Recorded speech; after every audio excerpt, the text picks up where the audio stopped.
Good evening, everybody. Good evening, Swamiji. Good evening. Good evening. Good evening, Swamiji. Namaste, Swamiji. Yes, namaste. Hi, Swami. Hello, Victoria. Swamiji. Hariom. Hari Om. Good evening. Namaskar, Swami ji. Namaskar. Namaskar. Namaskar. Namaskar. Namaskar. Yes. Good evening, Swamiji. Good evening. Good evening.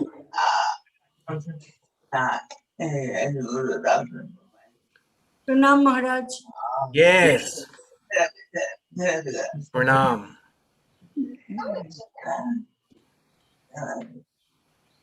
It reminds me, Sri Krishna in Bhagavad Gita, 7th chapter, which we are now kind of going through in our Sunday lectures. The next Sunday lecture, which will be mine, there he says, whosoever calls me in whatever name, I reciprocate them to that name. So someone tells me pranam, I say pranam. So someone says good evening, I say good evening. That is the best way to do. Okay.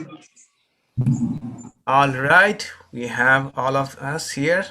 Today we are going to learn a new chant. Okay. That is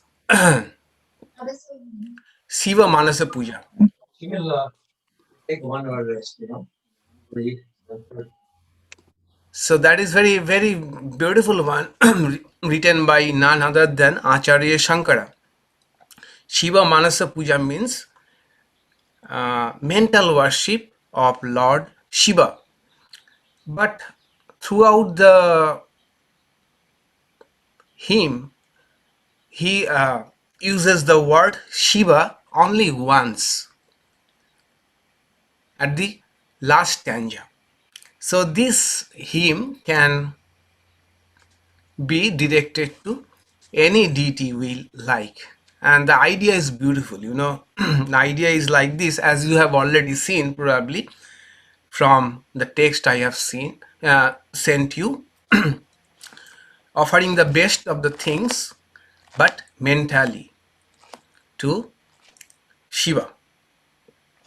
So we shall try to learn that chant. It is a beautiful one. If we can do it in the early morning or whatever, maybe one stanza daily, wonderful, very elevating one. Okay. And there are two tunes of this hymn,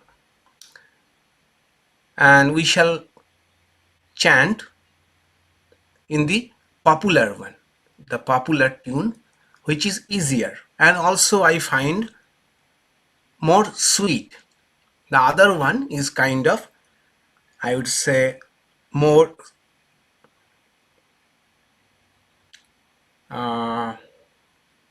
the word I am not recalling now. Okay, other one is kind of not so sweet, I would say, but that is also very somber. Somber probably is the word. Okay.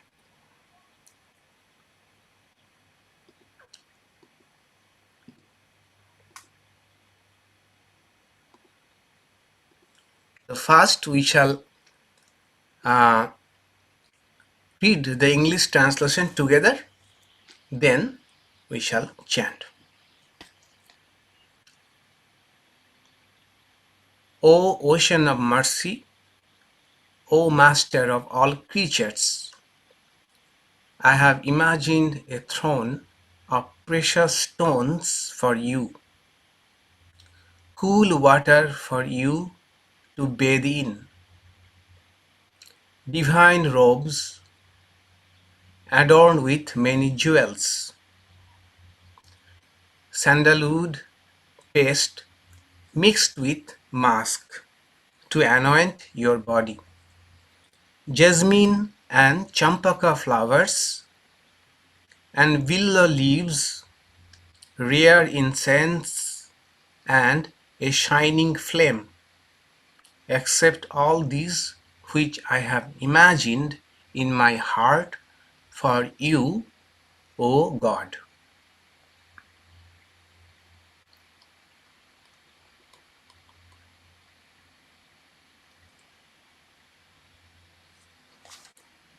Here it is. So let me chant the entire stanza for you to listen. Then we shall go on repeating. Okay. So that you get an idea of the tune. Ratnaikalpitam asanam himajalai snanam cha divyambaram nanaratna vibhushitam mrigamada modam kitam chandanam jati champaka pillapatra rachitam pushpam cha dhupam tatha दीपं देवदयानिधे पशुपते हृत्कल्पितं गृहताम् दीपं देवदयानिधे पशुपते हृत्कल्पितं गृहताम्. Now we shall chant in call and response. Okay. Okay. One sentence at a time, one line at a time. Ratnai kalpitam asanam. Ratnai kalpitam asanam. Himajalai. Himajalai. Snanam cha divyambaram. Snanam cha divyambaram. Nanaratna vibhushitam. Nanaratna vibhushitam. Mrigamada. Mrigamada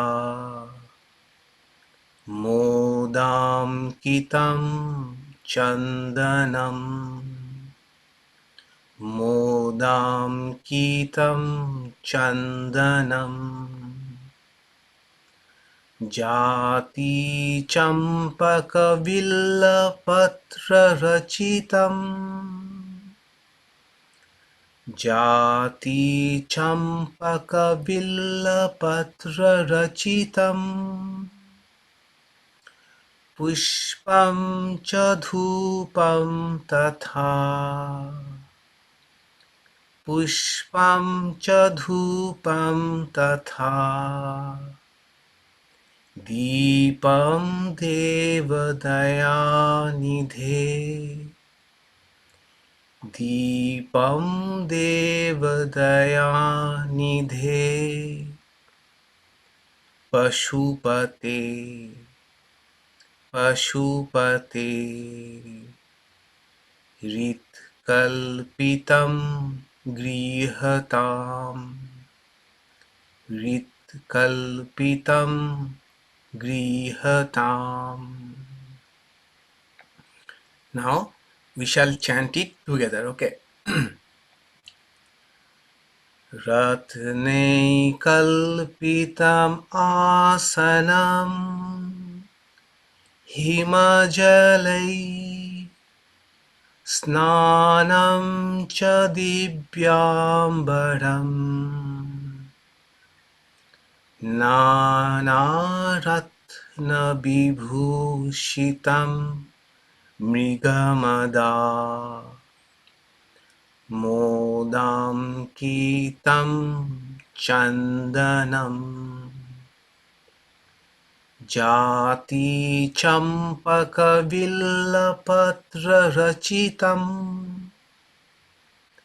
pushpam cha dhupam tatha Deepam devadaya nidhe pashupate rit kalpitam grihatam Deepam devadaya nidhe pashupate rit kalpitam grihatam.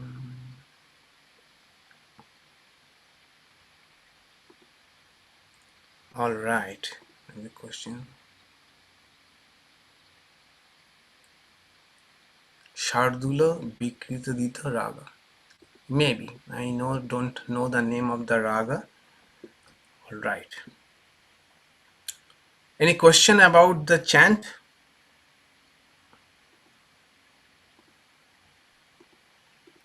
You may unmute and ask me if you have any doubt, question. So all the 4 stanzas, it has 5 stanzas. The first 4 stanzas will follow the same tune.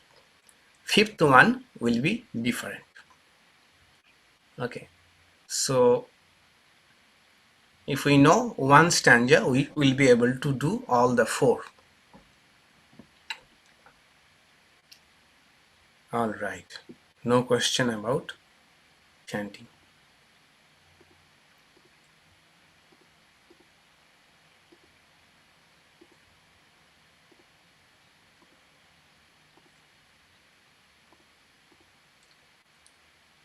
All right. So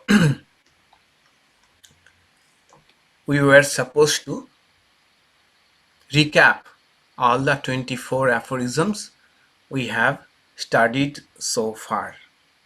But when I tried to do that, I could not do. I thought it won't be good if I summarize or recap all the 24 aphorisms in one class. So what I have decided is I shall do the recap in 3 classes. Today we shall do from aphorism 1 to 6, next 7 to 14, then 15 to 24. This section of Narada Bhakti Sutra,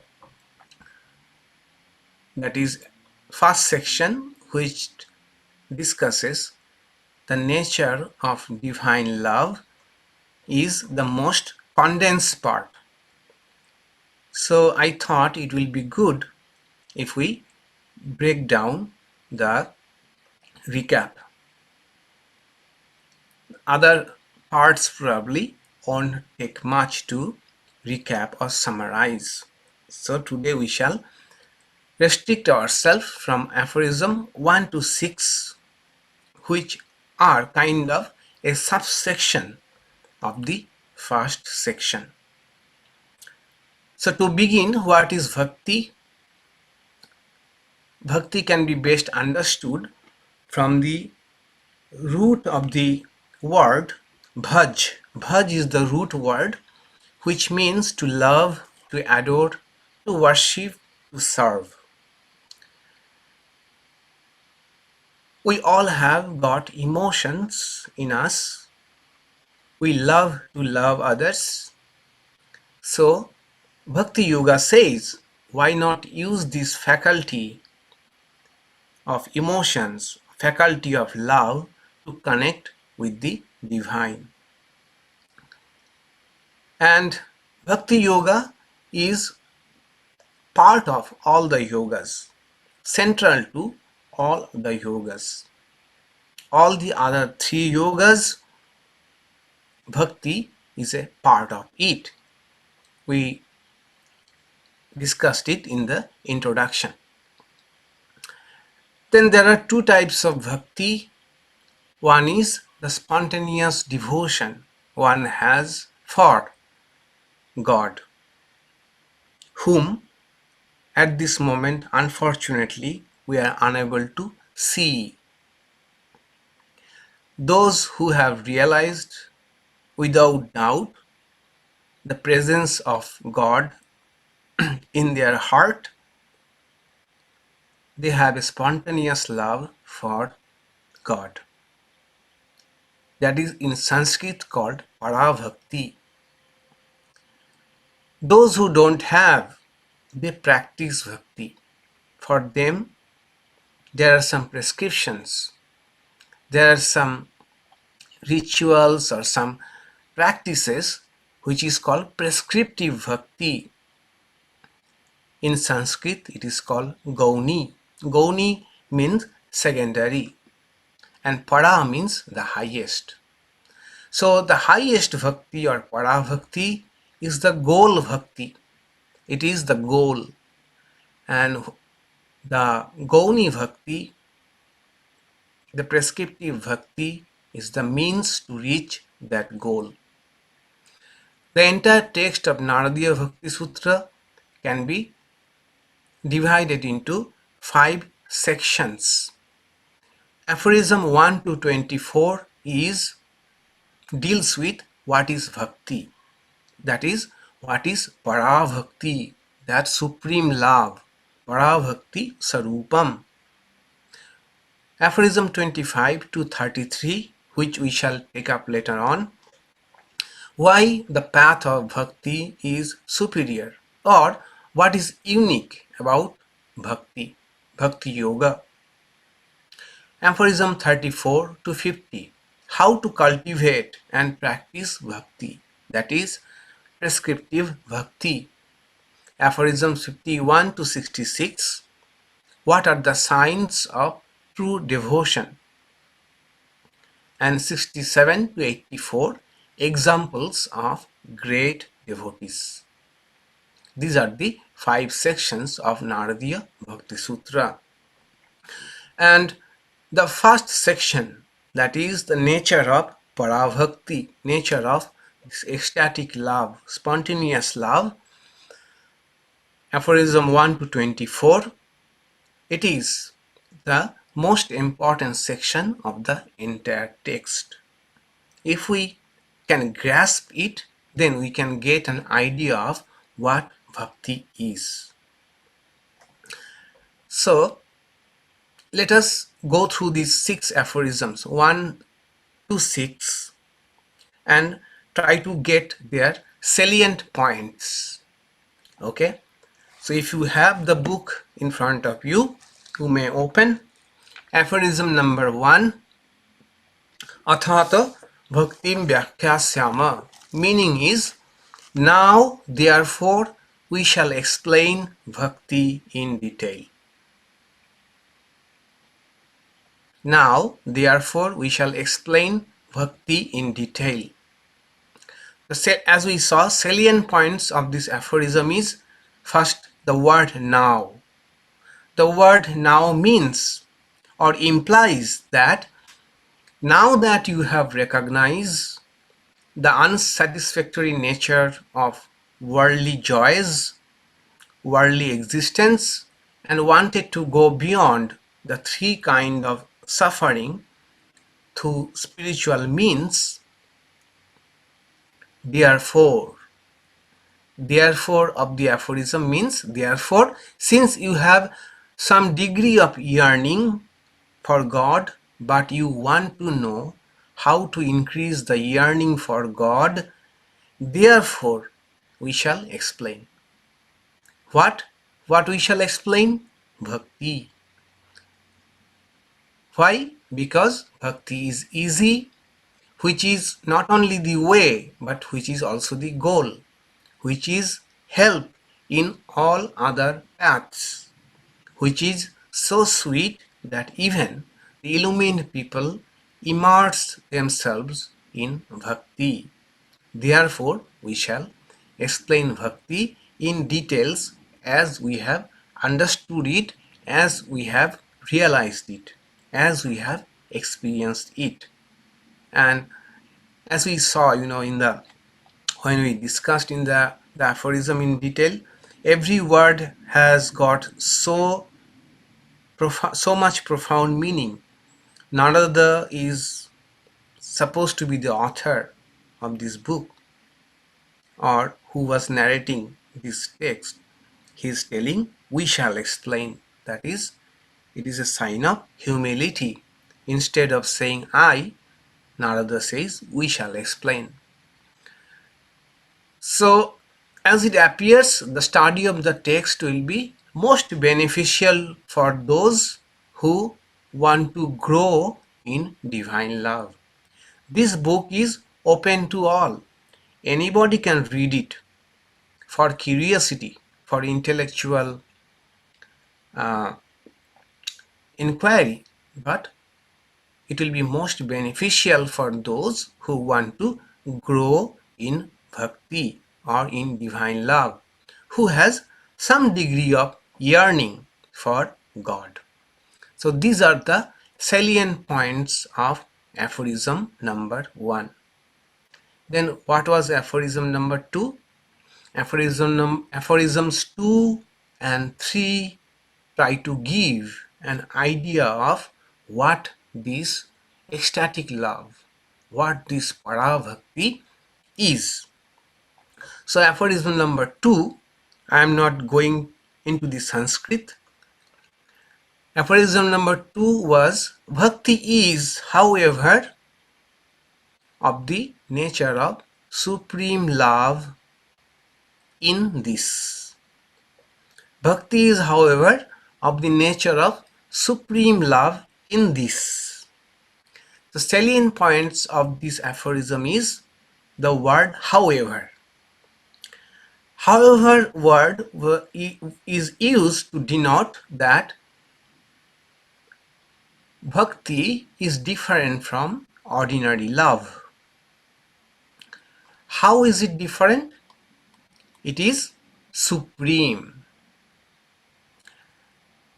It is supreme and it is quantitatively different, that is more intense than ordinary love, and also qualitatively different from ordinary love. Difference is not only in degree but also in kind. That is, love for God, this supreme love for God, remember, which is the spontaneous love for God one has, that is not only in degree but the love is altogether of different type, as we shall see in the following aphorisms.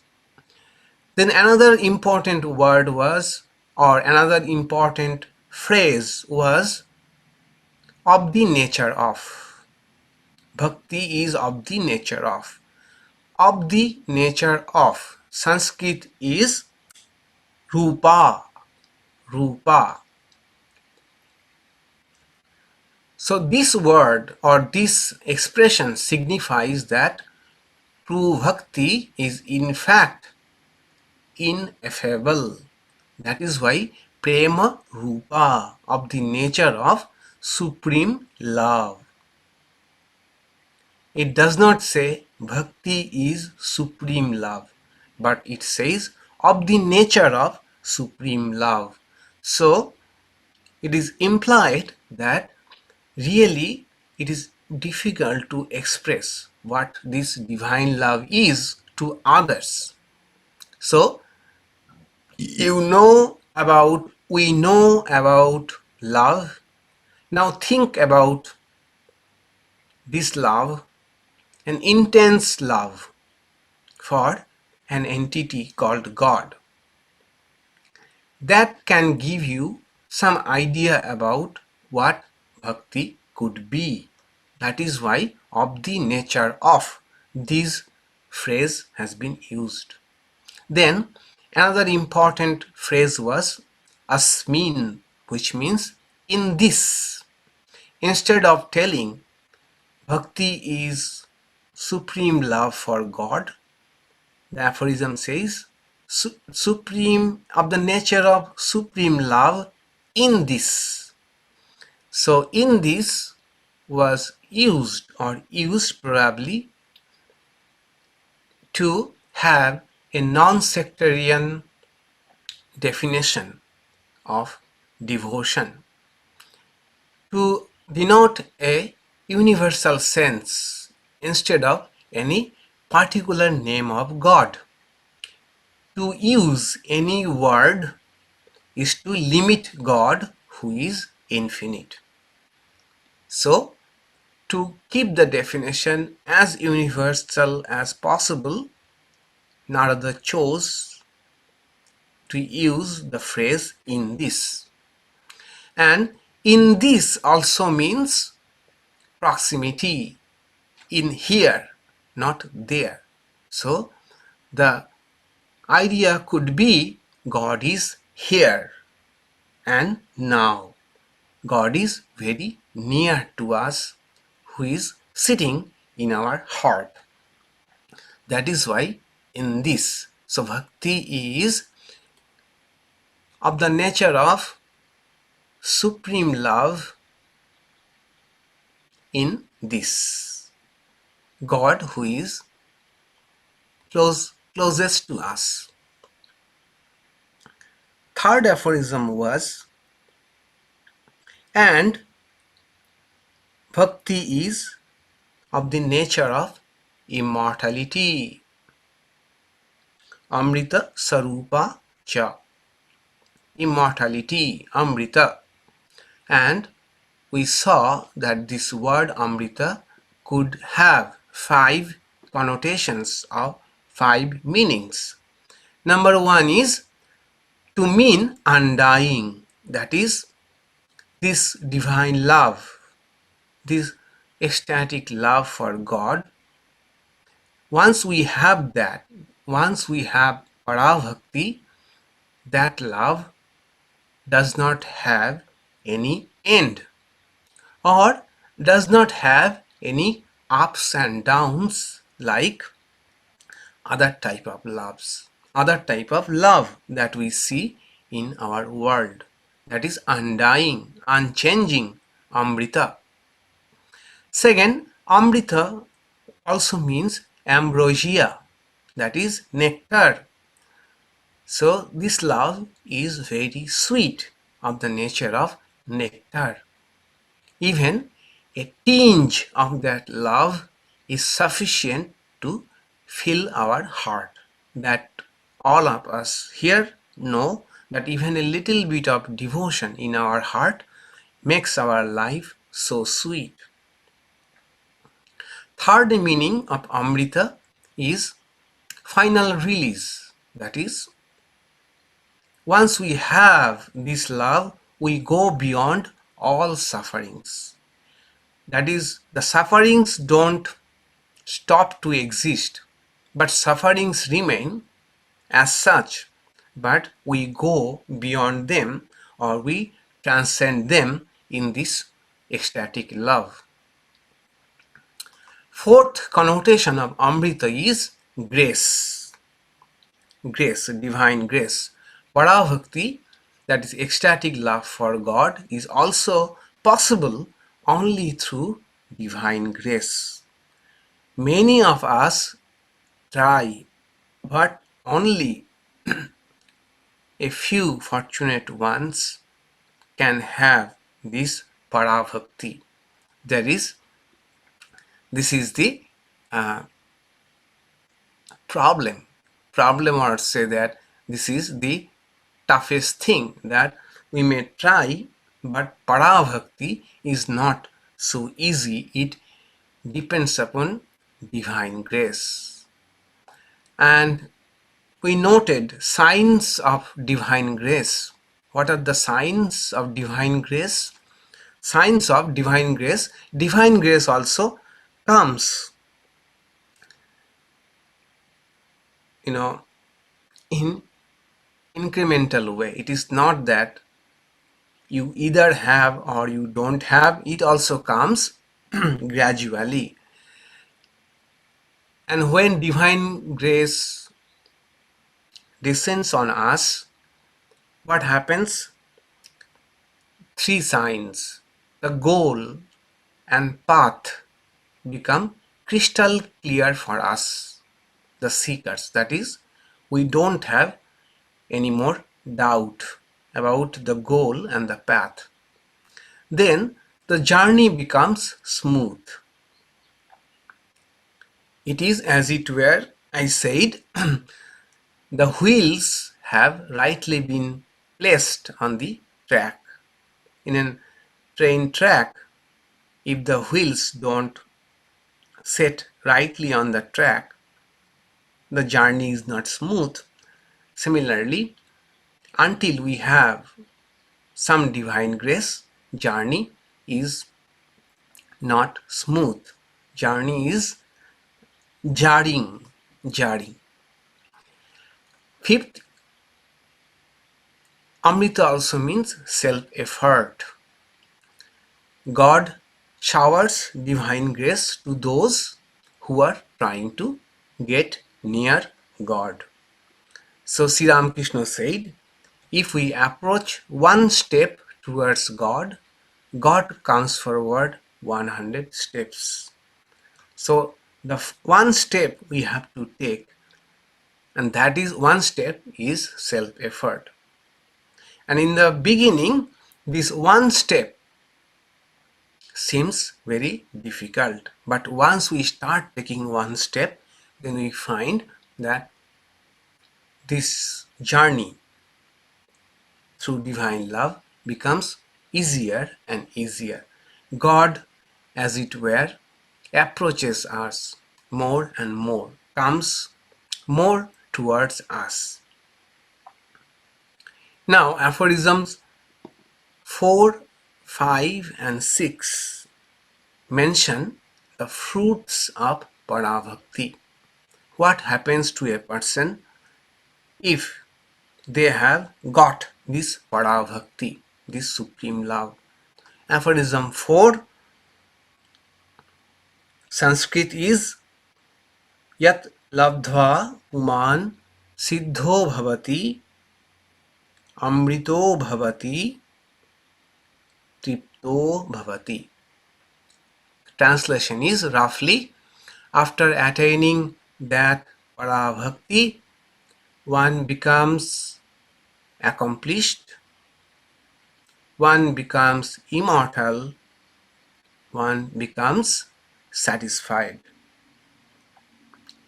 So the salient points in this aphorism is becomes accomplished. Accomplished means, if you remember from Aparaksha Anubhuti, the word is Siddha. Siddha means one who has already reached the goal.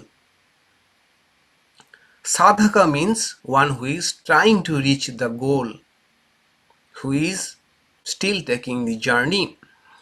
And Siddha means one who has reached the goal. So what is the goal they have reached? They have complete absorption in God. That is the goal, and they have accomplished that goal. That's why they are Siddha. Then Amrita, that is immortal. Immortal means becoming free from the fear of death. It does not mean that they won't die, but the fear of death will vanish, because the devotee will know that the death or fall of the body is not end of me.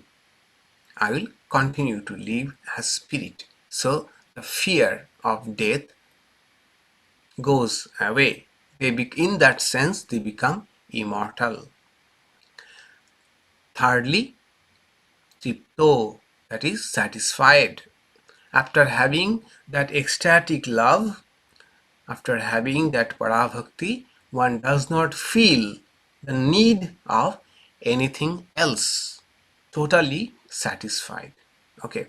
In worldly things, we see that our satisfaction from a thing is not constant. It we become satisfied, then again we crave for that. But here, having had this parabhakti, we become completely satisfied. Aphorism 5th. Having yat prapya na kinchit vanchati na shochati na dveshti na ramate na utsahi bhavati. Quite a few things. Translation was, having attained parabhakti, one does not desire anything, does not grieve, does not hate, does not indulge in sensual pleasure, and does not feel the need to exert themselves. Let us have a look at them one by one. The salient points. Number 1, does not desire anything. So what is the root of desire? The root of desire is a sense of unfulfillment, a sense of incompleteness. But divine love makes us full, complete. One who has been blessed with the taste of divine love does not want anything else. Nothing else is needed then to complete us. If the things come, we are happy. If the things don't come, that is all right. So they do not desire anything. So does not want anything, really nothing. So then we saw that no, there are of course the need for the basic minimum things required to live our life, but not many wants. But again, such bhaktas, such devotees keep or have a desire to serve God in others, and they also have a desire to commune with God. Sri Ramakrishna said that this kind of desire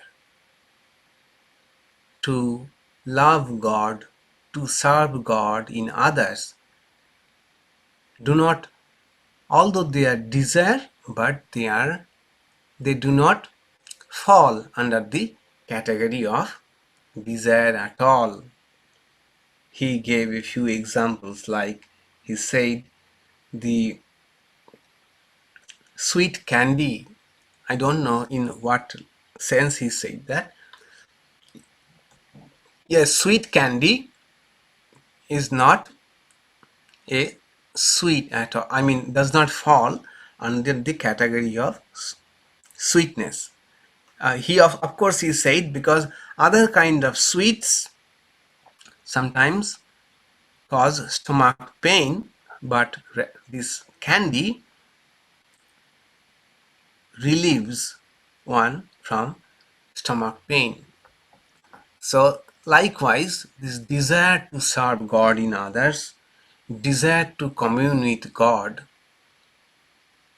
this kind of desires remain after having attained parabhakti, but they are not, cannot be considered as desire at all. Then number 2, na dveshti, no, na shochati, does not grieve or does not worry.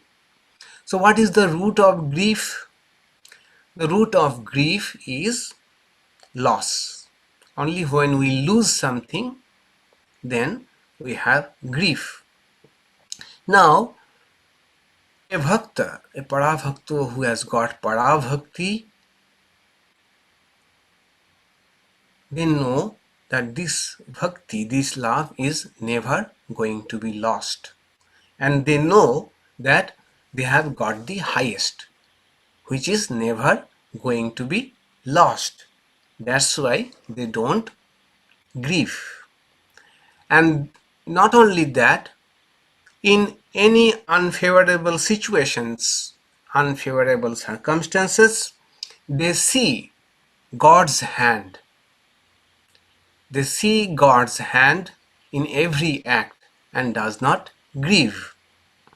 We gave the example of the weaver, who was Rama's will. By Rama's will I did this, by Rama's will I did that. By Rama's will the robbers took me away. By Rama's will police came, and like that. So everything they attribute to God. But although they don't have any grief for themselves, but they feel the pain of others. They are very sensitive to the pain of others who are in grief. Their heart melts in the misery of others. That is, we see in the life of great devotees. They feel great pain in the suffering of others. So, as I say that what I have found in great people that I have seen, one thing I have seen in them is that they are not sensitive about themselves. You may tell them anything which is not appropriate, which is kind of violation of boundaries, but they won't mind. But they are very much sensitive about others need, others position, or very very sensitive to hurt others. This is what I have found the difference between us and the great people. So this paravakta, those who have had paravakti, although for their own loss, own suffering, they don't grieve, but for other sufferings, they do grieve. They feel the pain of others. Third one was na dveshti, does not hate. Does not hate. So what is the root of hatred? What is the root of desha? Vedanta says that we want something and something is obstructing to make that happen. Obstruction in fulfillment of desires or aspiration, that is the root, that is in the root of hatred. A bhakta has no as such desire to fulfill. There is nothing external which can obstruct their relationship with God. So they don't hate anything or any situation. Again, they see everyone as God's messenger. So they don't hate anybody. We gave the example of a saint called Swami Ramatirtha, who saw in his cave a snake and welcomed the snake, saying, "This is Lord Rama's messenger." And also the interesting example of Pauhari Baba, in whose cave once came a thief and trying to steal whatever things this Pauhari Baba was having. And Pauhari Baba woke up from the sound and the thief started running. And Pauhari Baba also started running after the thief with all the belongings and running and saying that, "Why are you leaving all those things behind? Here are your things." So that is what happens. So they don't hate anybody, any situation, but we see in their life what is called righteous indignation. They do have against the evils of society, or hatred or indignation for oppressors of humanity. We see that Jesus Christ righteous indignation about the money changers inside the temple who made religion a kind of business. So also, Sri Krishna's against the Kaurava and things like that. But such angers are not manifestation of hatred. Such angers are righteous indignation. Fourth one was na ramate, does not indulge in sensual pleasure. They are immersed in the bliss of divine love. Other joys are not attractive to them. They don't revel in other kind of joys. Other kind of joys, they are not opposed to them, but they are not dependent on them. They, as such, don't relish, or we may say, they don't enjoy with the same gusto that we do. Okay, as Sri Ramakrishna's example again, then once someone has tasted the candy syrup, or candy drink, then they no more like the molasses drink, the drink made up of molasses or molasses, whatever, molasses. So they do not indulge in sensual pleasure. Fifth one, na utsahi bhavati, that is, does not feel the need to exert themselves. So after having that parabhakti, one does not feel any inclination to exert themselves for what? To chase finite goals like wealth, name, fame, power, or position, all those things. They no more chase. They do not find interested, no more interested in chasing those finite goals which are selfish. Then if someone lose all kind of interest, do they become like a stone? So then we saw, and it will be said after some time, that they engage in whatever is needed for their maintenance, just for bare minimum things, bodily maintenance. Then they engage in the welfare of others. And we also noted in this connection these 5 things: desire, hatred, grief and worries, pull for sensory enjoyments, exertion.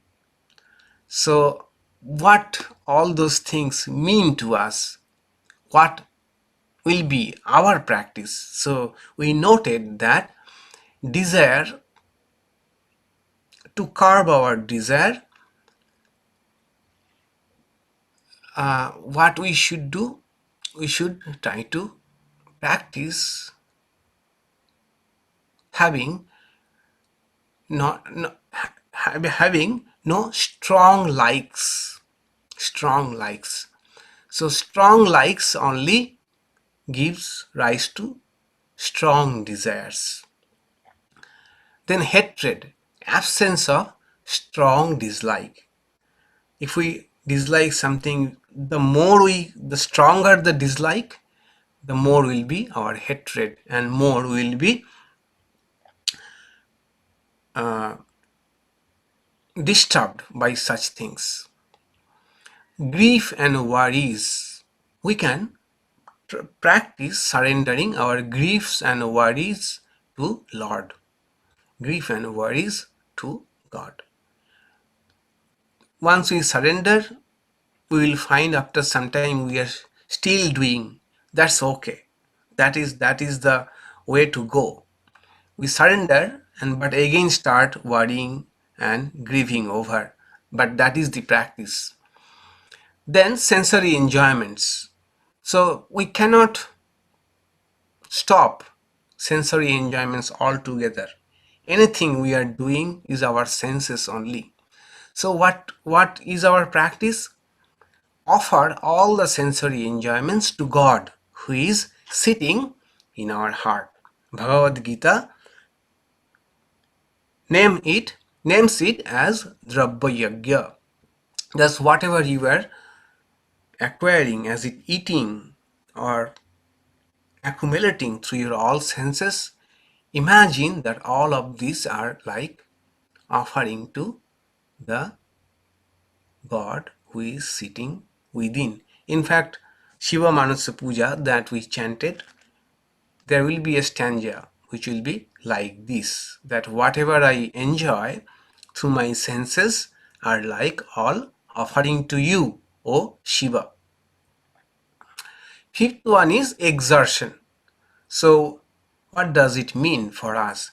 It means that we should try to channel our energy and enthusiasm from non-essential things to spiritual pursuits and to the service of others. That is, we should not exert ourselves in non-essential things, and it is for us to decide what is essential, what is non-essential. The more we advance in spiritual path, spirituality will become more and more essential for us. So it is for us to decide what is essential, what is non-essential. And we all know that we indulge our energy, or we exert ourselves, we spend our energy, time in many non-essential things. It is not possible to curtail them altogether, but the more we can do that, the more energy and time we shall have for our spiritual pursuits. Then the sixth aphorism was Yad Gyatva Matto Bhavati Stabdho Bhavati Atma Ramo Bhavati. Having known which, one becomes intoxicated, one becomes still, one becomes absorbed in the bliss of the self. So the salient points are: number one, intoxicated. We give the example is like a bee which gets intoxicated by drinking honey. So this divine love make one's intoxicated. We see in the life of Sri Ramakrishna, very often he would appear to be intoxicated with divine love. So that is called Matto Bhavati. Then Stabdho Bhavati. Oh, intoxicated. Okay. Yadgatva mat sabdo atmana bhavati. Oh yes, Matta Bhavati has got another intoxicated, or another interpretation could be becomes mad. That is, those who become oblivious to the outer world. They are living altogether in a different world. That is called Matto Bhavati.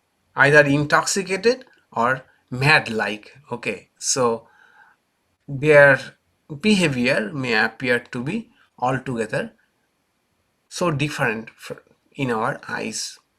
Second one is Stabdho Bhavati, becomes still. So it also has two meanings. Becoming still means like motionless.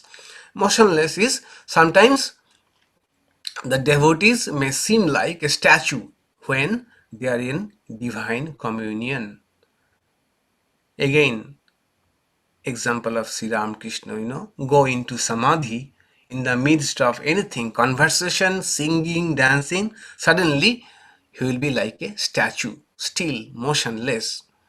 And they say, a bee which has drunk too much honey is not able to fly. They become still.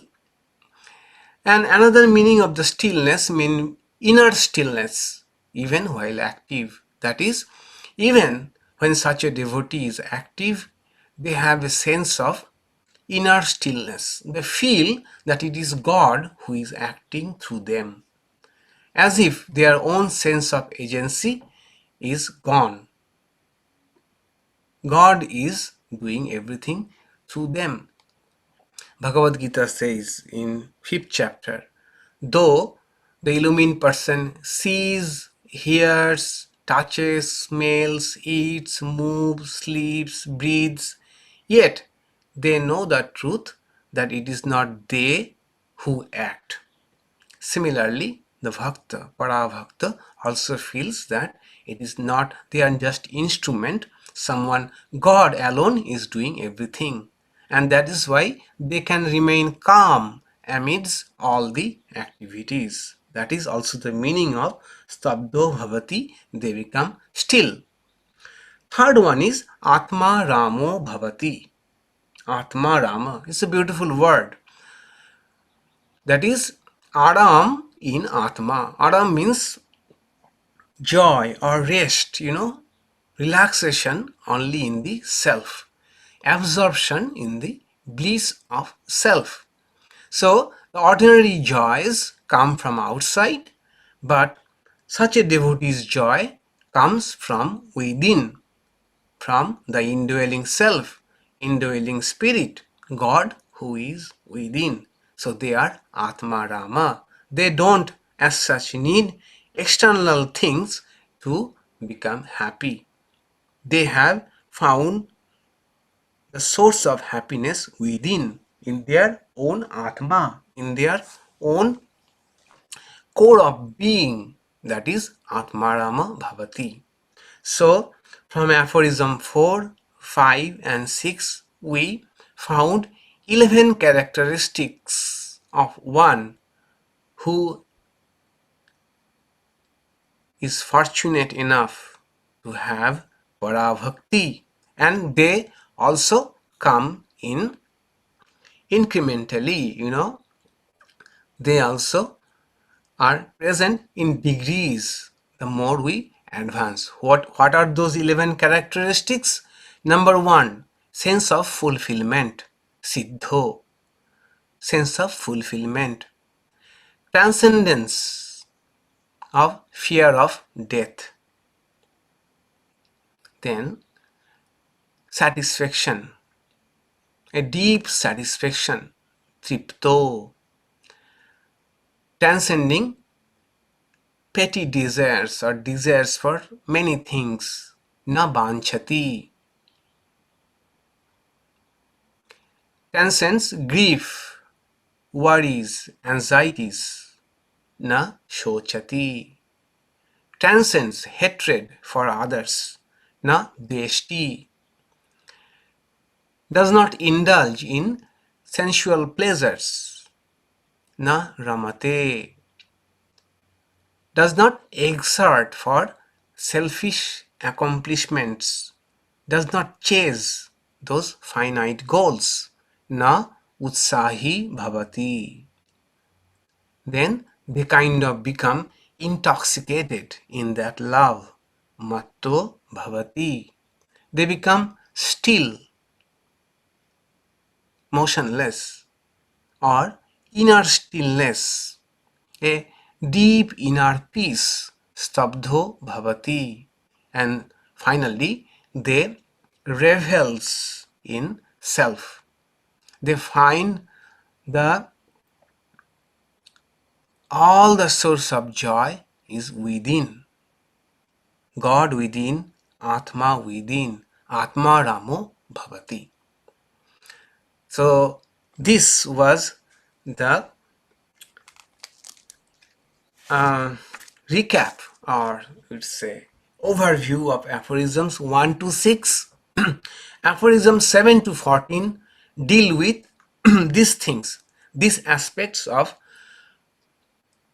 divine love: desirelessness, one-pointedness, then consecration of all actions to God, and it also they also this also deal with these aphorisms. Some of them deal with the need for following the holy books and the usual conventions that we shall see in our next class, next discussion 7 to 14.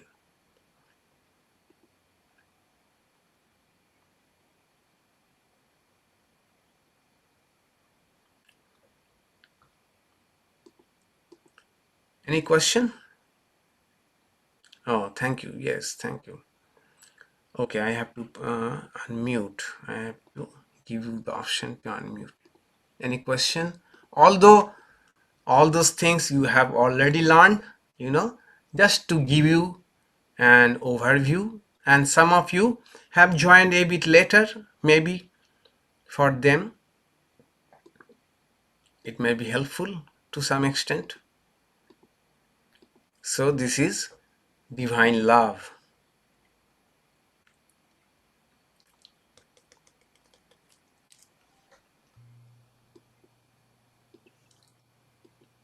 And the entire thing that we discussed today, I have made a table, a tabular form, which you would love to see. Let me show you.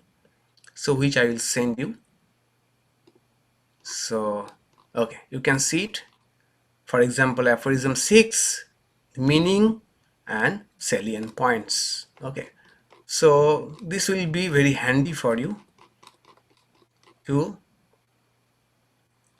have the entire glimpse of the Narada Bhakti Sutra. As we go on reading, I have to keep on making. All right, so I'll send it, so you will get it all. A person is transfixed or still only during samadhi, not all the time. Yes, that is true, but as we probably remember, samadhi is here a different type of samadhi called easy samadhi or sahaja samadhi. That is, they may be doing something, suddenly they are so much imbued with an divine emotion, they becomes transfixed, called sahaja samadhi. Sahaja means easy. That is, other kind of samadhi is what? You sit, you try to meditate on something and try, and your mind becomes one-pointed. That is the samadhi. But this kind of samadhi is sudden. It is due to a total total absorption in thought. Okay, total absorption. As we saw, or as we see in gospel, that Sri Ramakrishna is doing anything, suddenly somebody mentions maybe a word about Gopi's love of Sri Krishna, and Sri Ramakrishna goes into samadhi. It is not that he was trying to practice meditation and things, just the mention of the word brings to his mind, he's over or flooded with divine love. Okay, it is called maybe imbued with that emotion, and they appears to be still transfixed. Okay, so that is kind of sahaja samadhi, easy samadhi.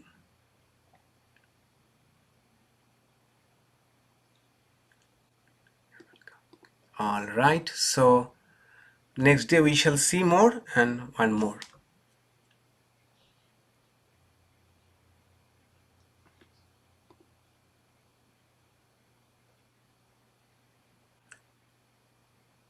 Yes, exactly. When I was, kind of in a dilemma till yesterday.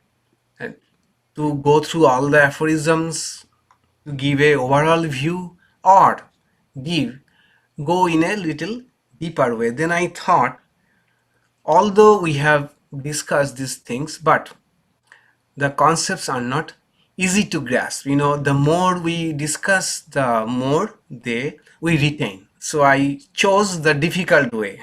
Chose the difficult way to go slow, and of course we don't have any rush to complete the book, rush to complete any course. So I chose, let's go slowly but go through the important concepts once more. Okay, so give me a minute before we start the guided meditation. I will have a glass of water, and if you like, you also might have. I will mute myself and stop my video for a while.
All right.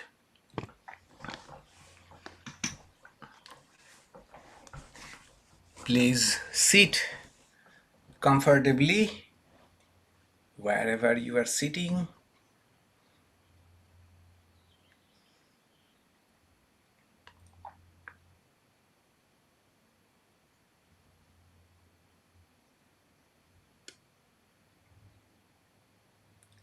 Try to sit upright is if possible.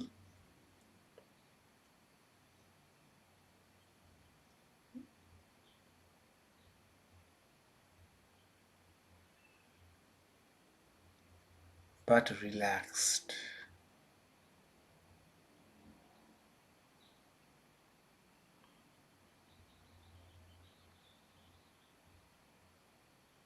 Close your eyes.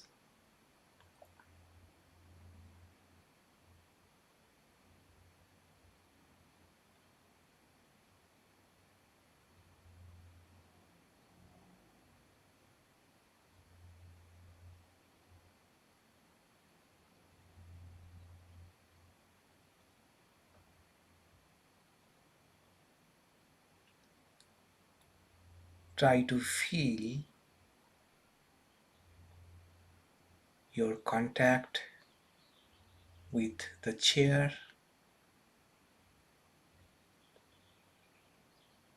ground,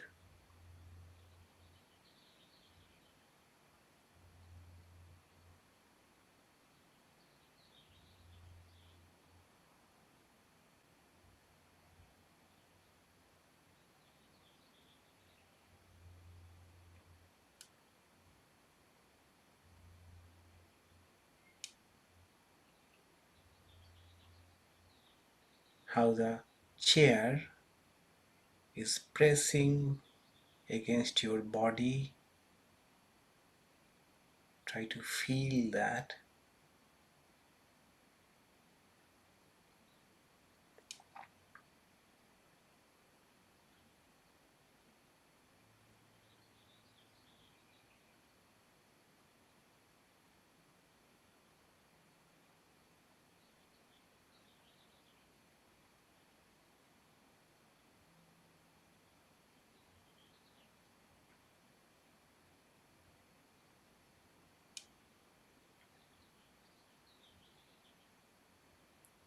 Be aware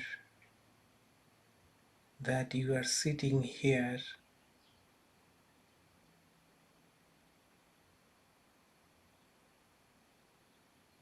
on your chair.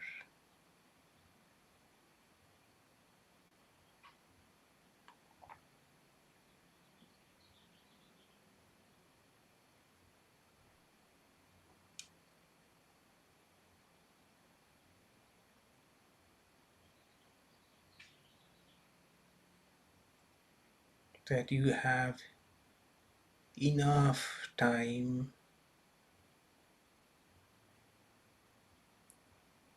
for this meditation.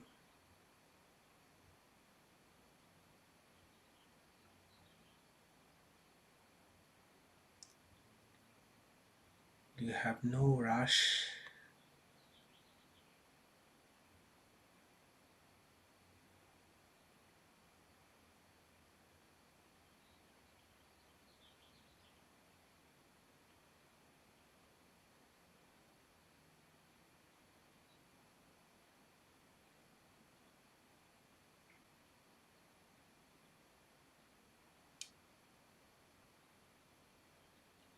Take a moment, if you like, to adjust your posture.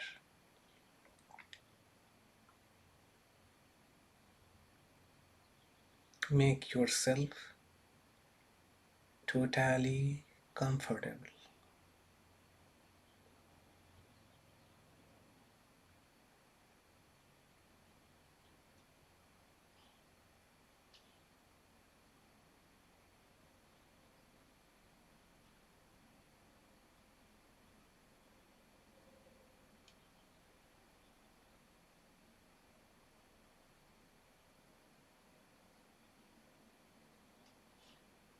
Now take 4 slow and deep breaths.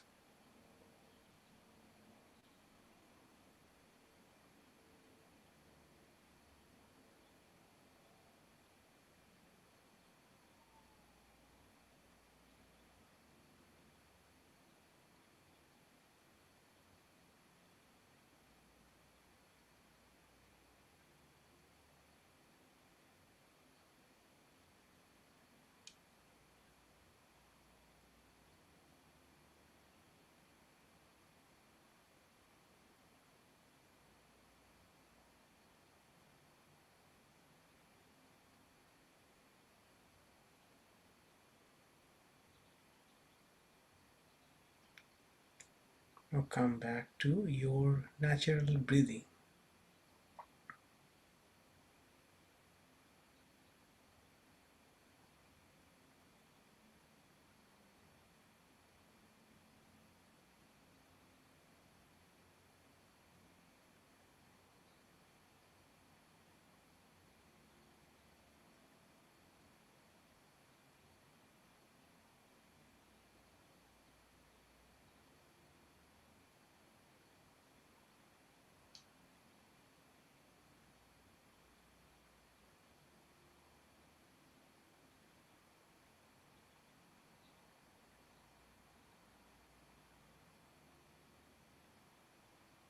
Now just try to observe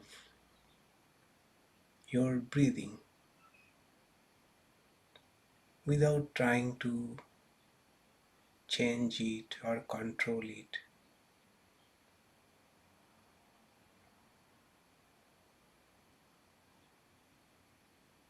Try to feel how your body expands with your in-breath and how it contracts with the out-breath.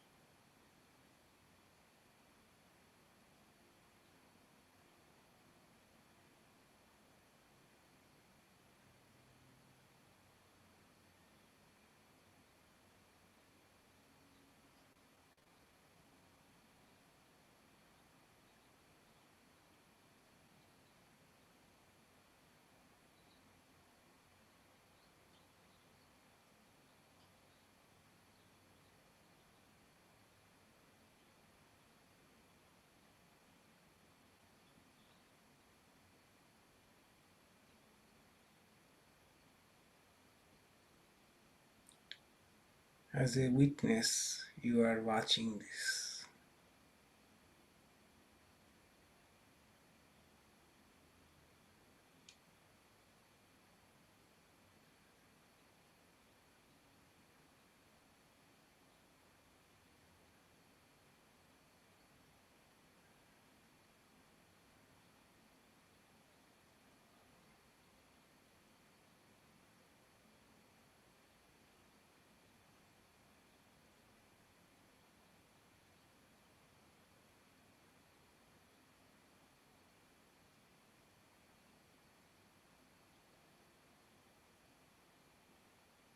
Now we shall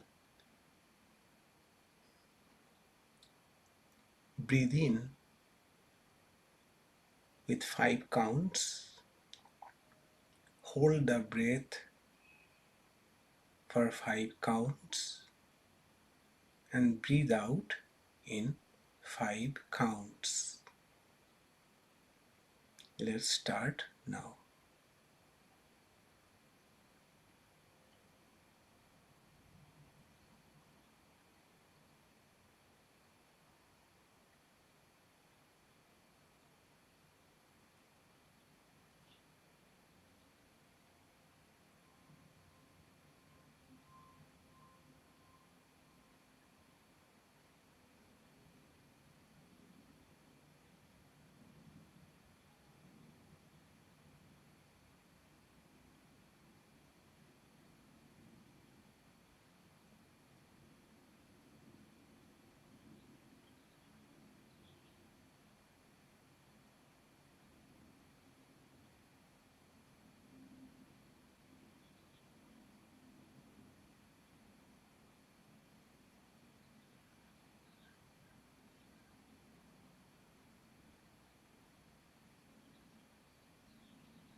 Now come back to your normal breathing.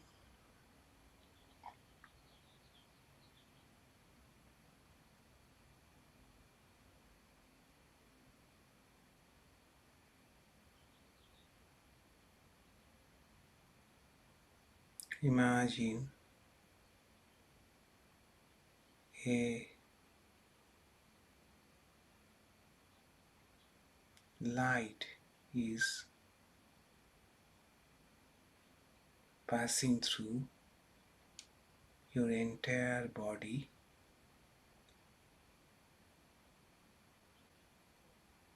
A cool, peaceful light, and relaxing all your limbs.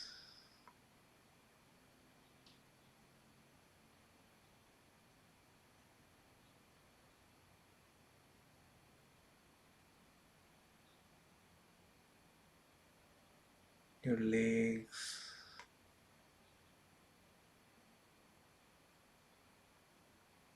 your torso,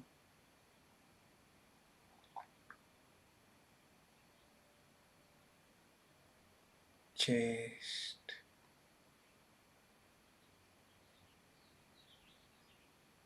hands,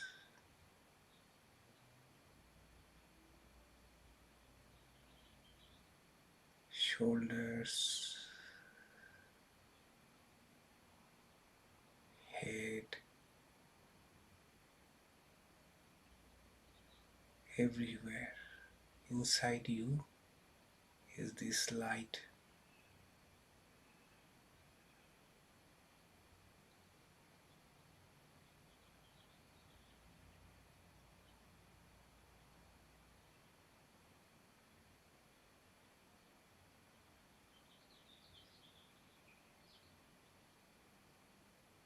Your body is now filled with this light.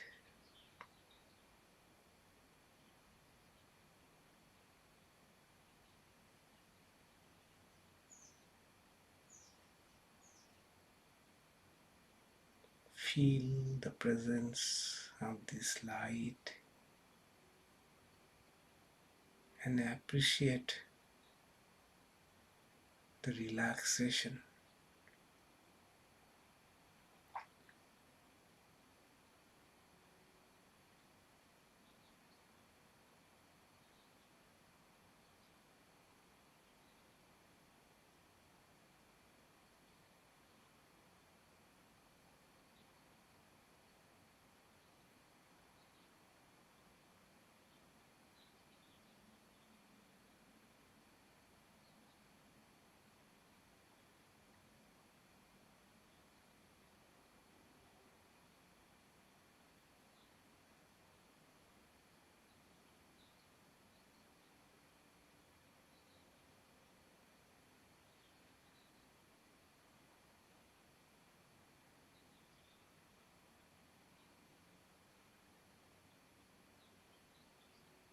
Now imagine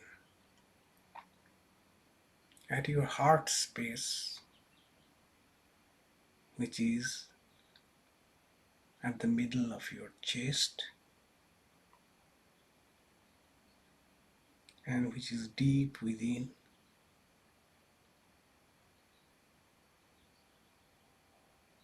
From within,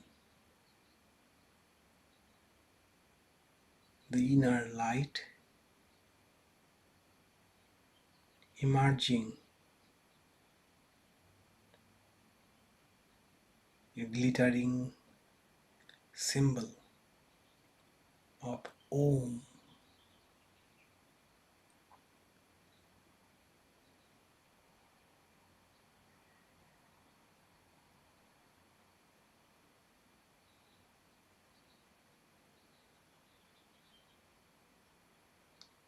It's orange in color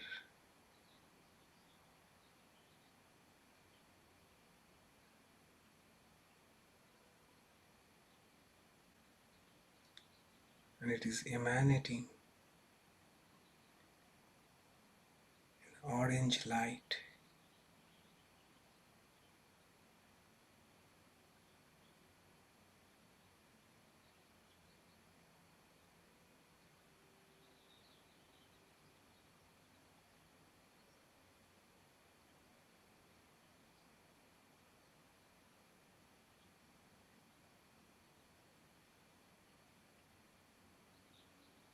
This light, orange light, is expanding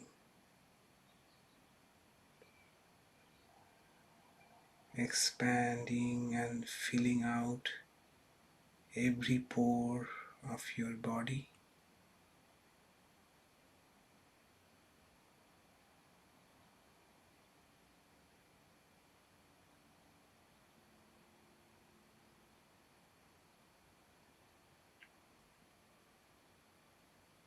And now expanding outside your body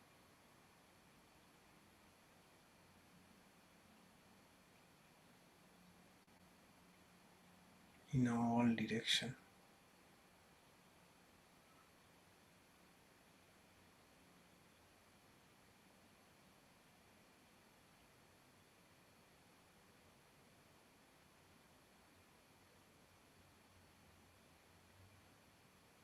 A peaceful ocean of orange light,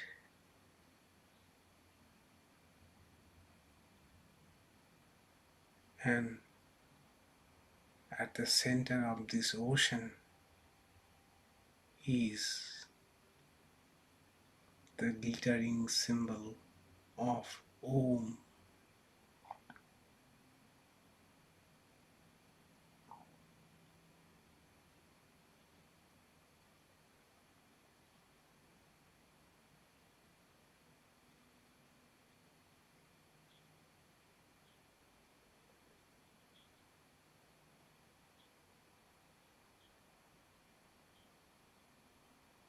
Let us adore this symbol of Om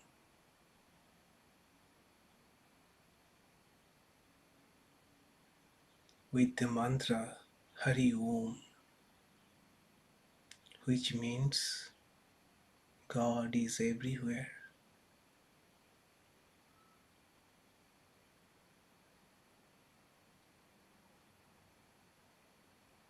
Chant with me loudly or silently. Hari Om.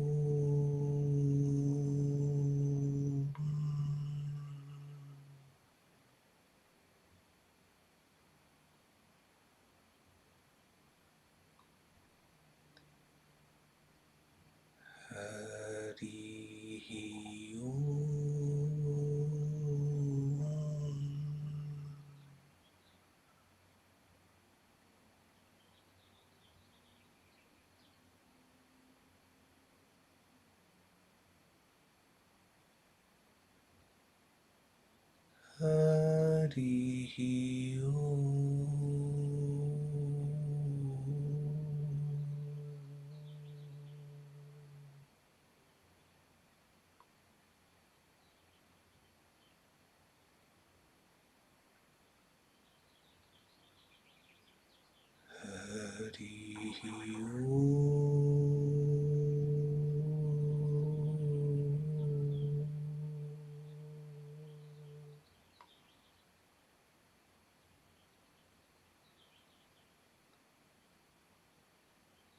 Hari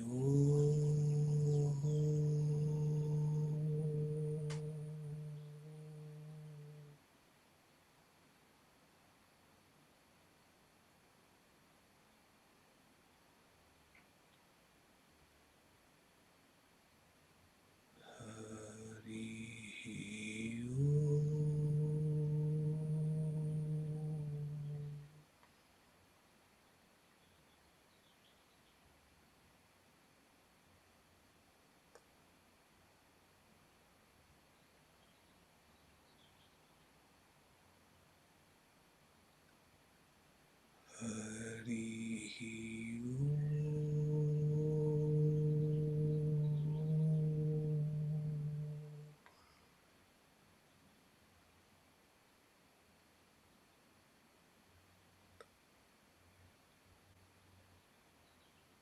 As you chant Hari Om, try to feel the vibration of the mantra,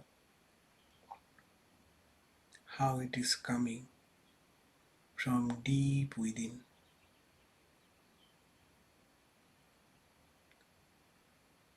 Hari Om.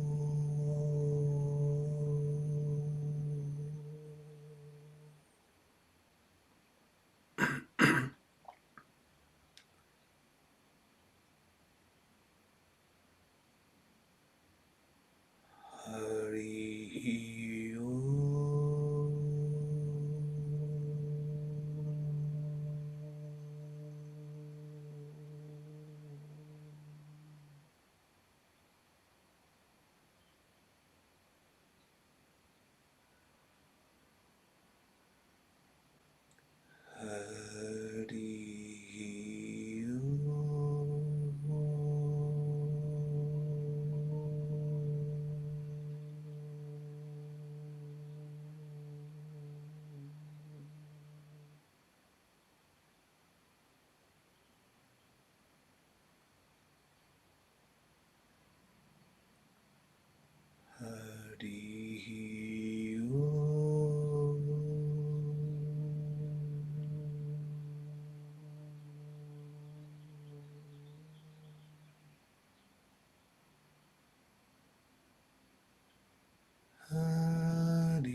we may continue to chant this mantra as long as you like, and after you finish, read some elevating book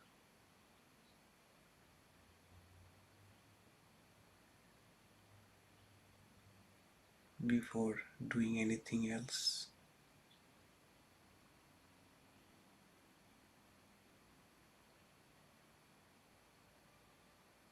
Om Shanti Shanti